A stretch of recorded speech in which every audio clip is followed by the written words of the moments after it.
Hi guys, good afternoon. Here we are again with a client. And the hairdresser is Jobo. Hello, say hi to them. Hi. Okay, this is our model. Or not a model, like a client. Because she's paying. And by the way, may I ask what hairstyle is this? It's a dreadlock.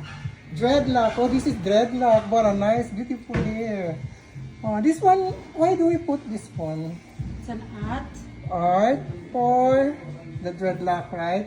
Because I always see this hair for late from singer Bob Marley. Bob Marley. Yes, this is Bob Marley's hair. Oh, see guys, so they start with something white at the end, and is this also a design? Okay, design. How many days that you did this one? 5 days. 5 days in the making for the hair doing the dreadlock. And by the way, I'm going to ask you, how many days and how many months that you are going to remove the dreadlock from the original hair? 1 month. 1 month? Okay, the client told us 1 month. May I know, what is your name? I'm Jolly. Oh, our beautiful client. Look at her. She's beautiful. Oh, looks like India, Sri Lanka, Arabian.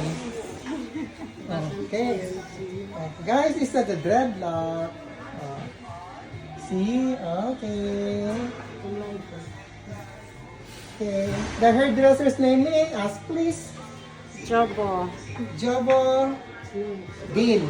Yes. Okay, Jobo Dean.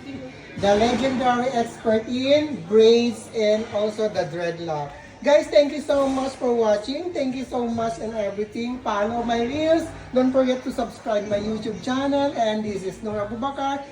Bye-bye. See you on my next video.